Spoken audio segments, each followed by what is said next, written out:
సత్యనారాయణ గారు గౌరవంగా మాజీ మంత్రివర్యులు పెద్దవాళ్ళు సీనియర్ మోస్ట్ రాజకీయ నాయకుడు ఆయన ఒక మాట అన్నారు, అంబటి రాంబాబు గారు వాళ్ళ తల్లి గురించి ఎవరో మాట్లాడారని.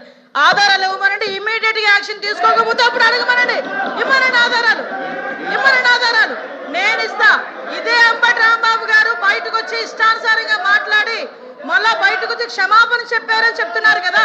క్షమాపణ చెప్పే ఉద్దేశం అయితే వితిన్ పావు గంటలో వాళ్ళ ఇంట్లోంచి బయటకు వచ్చి మాట్లాడుతూ నా కుక్కను కూడా టచ్ చేయలేరు, ఏ పోలీసు వస్తారు రమ్మనని చెప్పినప్పుడు ఆ మాట్లాడు గురించి మాట్లాడినట్టు అంటే ఇలాంటి మాట్లాడి రచ్చగొట్టేటట్టుగా మాట్లాడి నిన్న జైలు దగ్గరికి వెళ్ళి ఇట్ట పాడతాడు. ఆయన మాజీ మంత్రి అండి, ఏం మాట్లాడుతున్నారండి, ఏ సైకిల్ చేస్తున్నారండి, సమాజానికి ఎటువంటి మెసేజ్ ఇస్తున్నారండి?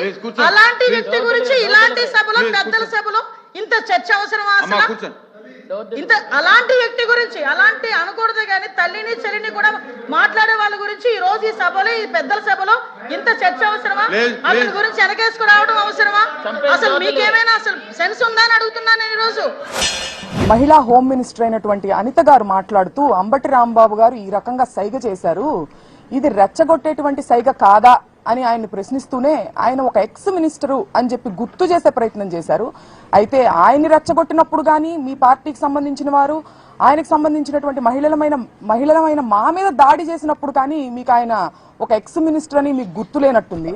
ఇవాళ ఆయన్ని రెచ్చగొట్టి ఆయన మీద దాడులు చేసి ఆయన ఇంటికి సంబంధించినటువంటి మహిళలమైన మా మీద దాడి చేసి ఆయన్ని అరెస్టు చేసి 36 అక్రమ కేసులు ఇవాళ ఆయన మీద బనాయించి పీటీ వారెంట్లు వేస్తూ ఆయన్ని ఇబ్బంది పెట్టే ప్రయత్నం చేస్తున్నప్పటికీ నా ఆత్మస్థైర్యం నేను కోల్పోలేదు, న్యాయం మీద నాకు నమ్మకం ఉంది అని చెప్పి పార్టీని ఉత్సాహపరిచే పార్టీ శ్రేణులను అభిమానులను ఉత్సాహపరిచేటువంటి ప్రయత్నంలో భాగంగానే ఆ సైగలు చేశారు తప్పితే ఎదుటి వారి ఇంటి మీద దాడులు చేయమని సైగలు చేయలేదని కూడా ఇవాళ నేను గుర్తు చేస్తున్నాను.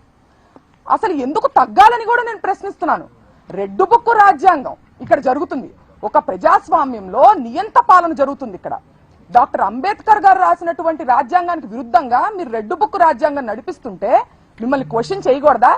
మళ్ళీ ఒకసారి స్పష్టం చేస్తున్నాను, మీ అక్రమానికి మీ దౌర్జన్యానికి తగ్గేదే లేదు.